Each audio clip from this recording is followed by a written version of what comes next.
Palavra Final, com Alexandre Garcia. E aí atrás de mim, a outra atração de Milão, a Galeria Vittorio Emanuele, sempre cheia de turistas. Mas vocês lembram da manifestação de indígenas em Brasília, dia 11 de abril, uma grande manifestação? Olha só que estranho. Um amigo que estava na fila do caixa eletrônico, num shopping de Brasília, estava atrás de um indígena que estava tirando dinheiro. Depois ele descobriu que ele tirou R$600. Por quê? Porque o indígena pegou o dinheiro, que ele estava na manifestação, pegou R$600 e deixou lá o recibo.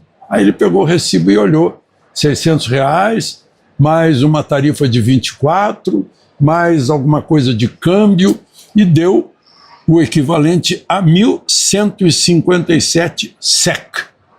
O que é isso?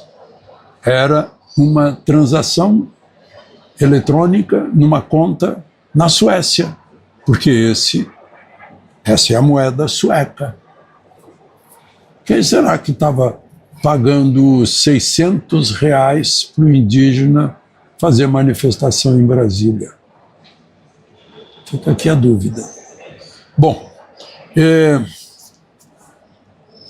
Previdência. Já estão falando em 8 bilhões. Estão dizendo que começou lá atrás, né? Eu lembro 2010, estourou aquele escândalo,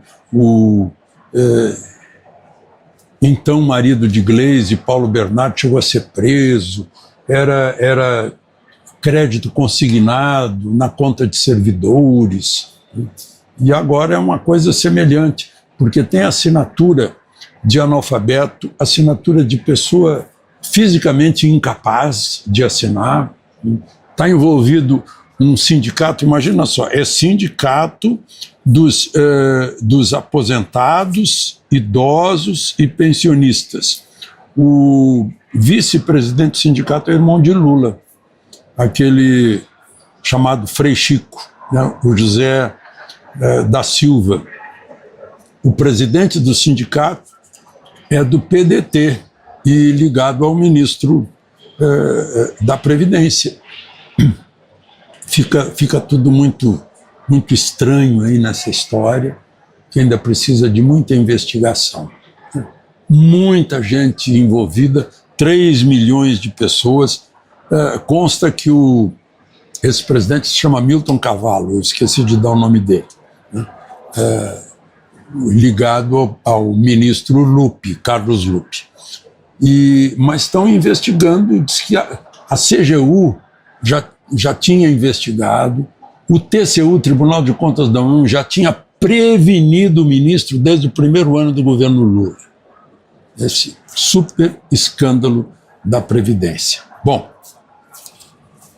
e o presidente da Câmara, Hugo Mota, já enrolou total a anistia.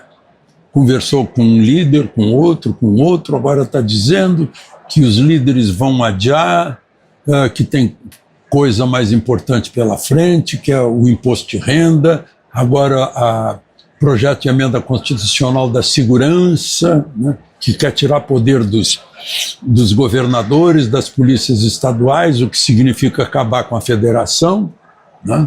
Acha que isso resolve, medida burocrática não resolve, tem que dar apoio à polícia, prestigiar a polícia, né, para que a polícia possa agir. Bom, mas enfim. E agora ele embarca nessa noite de quinta-feira, no mesmo avião que Lula e que Barroso, e aí vão tentar, né, enquanto enterram o Papa, enterrar também a anistia. E a gente ouviu aí, naquele último julgamento, que converteu mais 6 réus, né, inclusive o Felipe Martins, a ministra Carmen Lúcia dizendo que não tem perdão, né, o ministro Moraes dizendo que não tem anistia, né, eles vão simplesmente dizendo, eu sou do tempo em que nenhum juiz antecipava nada, né, a gente dizia que toga de juiz e fralda de bebê é sempre uma surpresa, né? Mas é o novo Supremo. Aliás, né? O desembargador Sebastião Coelho, está aposentado como desembargador, ele foi advogado de Felipe Martins. Ele gravou uma declaração que ele postou dizendo que não é mais advogado de Felipe Martins. Eu sempre ouvi falar que ele ser advogado de Felipe Martins prejudicaria Felipe Martins, porque o pessoal do Supremo não gosta dele, Sebastião Coelho, depois daquela apresentação lá em que Sebastião Coelho disse que eles são os mais odiados do país. Bom, e ele caiu fora numa decisão bem amistosa, de comum acordo, da defesa de Sebastião Coelho, porque ele disse que quer, da defesa de Felipe Martins, que ele disse que quer defender todo mundo, né, todos esses anistiados que estão presos. Bom, e uma outra questão, o Código de Processo Civil, no artigo 244, diz que doente grave não pode ser intimado, a menos que haja prejuízo para o processo, que não é o caso de Bolsonaro, né? Mas a oficial de justiça entrou na UTI para intimá-lo, fazê-lo assinar. Bom, eu não sei se foi por causa disso, o fato é que depois disso ele apresentou piora, né? Pressão alta, os exames do fígado estão mostrando problemas, né? Índices que não são compatíveis com a normalidade.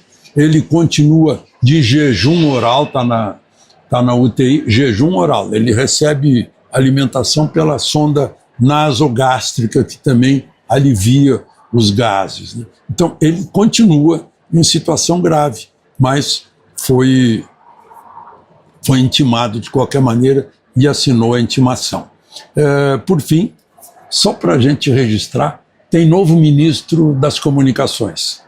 O União Brasil que indicou, que anunciou, e Lula só assinou embaixo. Disse, sim, senhor União Brasil, porque afinal vocês têm 59 deputados na Câmara, dos quais 41 assinaram urgência para o programa de anistia, urgência essa que o Hugo Mota está se lixando por ela, né?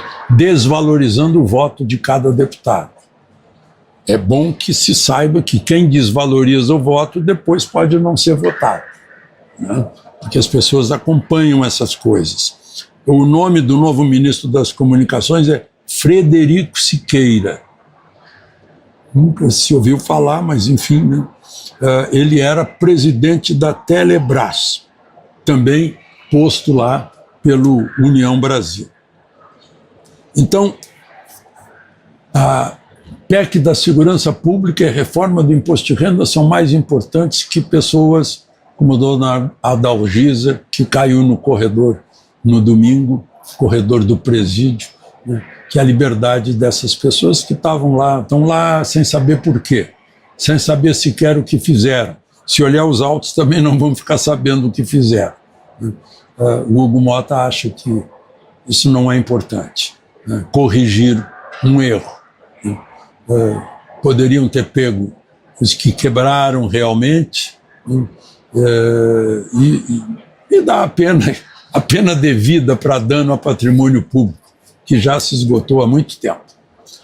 Então, é isso. Eu estou intrigado sobre aquela informação que eu dei para vocês lá no início. O sujeito receber dinheiro sueco, que foi cambiado ali na hora pelo caixa eletrônico em R$600, depois de ter participado da manifestação. Quem será? De Milão, Alexandre Garcia.